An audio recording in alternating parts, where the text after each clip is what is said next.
प्रभु यीशु मसीह के मधुर और मीठे नाम में आज दिनांक 8 अगस्त दिन सोमवार को हम आप सब अपम के श्रोताओं का हार्दिक स्वागत करते हैं।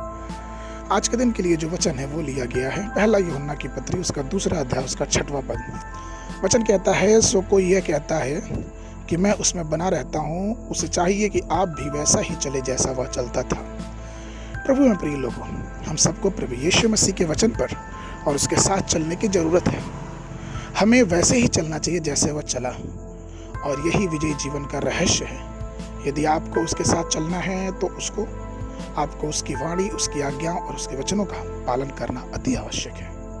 यदि आप उसकी आज्ञा का पालन करें और उसके साथ चलें तो वह आपसे प्रसन्न होगा और आपके जीवन की दौड़ में विजयी होने देगा। यूरोपीय देशों में युवा अपने माता पिता के प्रति आज्ञाकारी होने के लिए बंधन का जीवन मानते हैं, अर्थात उनको ऐसा लगता है कि वो अपने माता पिता की आज्ञा का पालन करना उनके लिए एक बंधन का कारण है, और इसीलिए वो 14 या 15 साल की उम्र में अपने घरों से दूर हो जाते हैं और अंत में सभी प्रकार के गलत कामों में पड़ के, खुद को गलत संगति में बिगाड़ के, पब नाइट क्लब में जाके नशीली दवाओं का दुरुपयोग करके और हर प्रकार की बातों से भर के अपने आप को पतित कर लेते हैं। और ऐसी स्थिति में आ जाते हैं कि बहुत से बच्चे अपने जीवन को बर्बाद कर लेते हैं। यह सोचना है कि आप अपनी कल्पनाओं के अनुसार अपना जीवन व्यतीत करेंगे और अपने जीवन को पतन की तरफ लेके जाएंगे, या फिर परमेश्वर के आज्ञाकारी होकर अनंत जीवन के भागी होंगे। जरा सोचिए कि अगर एक मछली सोचती कि मैं इस पानी में ही क्यों रहूं, मैं इस पानी से दूर जाके रहूंगी, और अपने आप को अगर वो पानी से निकाल के और सड़क पे जाने लगे तो क्या वो एक पल भी जी पाएगी? वो वहीं पे मर जाएगी। ठीक उसी प्रकार से हम जब परमेश्वर के रचे हुए सृष्टि हैं तो हमें चाहिए कि हम उसकी आज्ञाओं का पालन करें और मसीह का प्रेम हमारे जीवनों से झलकना चाहिए।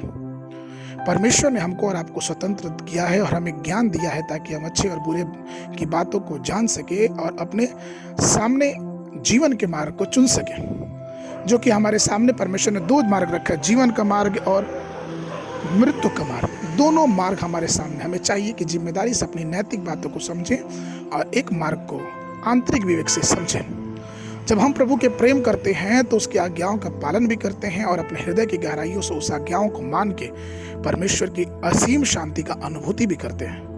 यहोवा की आज्ञा बहुत सरल है उन सब के लिए जो उसकी आज्ञाओं को मानते हैं। तो प्रभु में प्रिय लोगों, पवित्र बाइबल और अपने जीवन के लिए एक दिशा सूचक के रूप में इस्तेमाल करें। उसकी आज्ञाओं को माने और उसकी आज्ञाओं से आपके जीवन में अनुग्रह और आशीष और एक बहुत बड़ी बेदारी आएगी।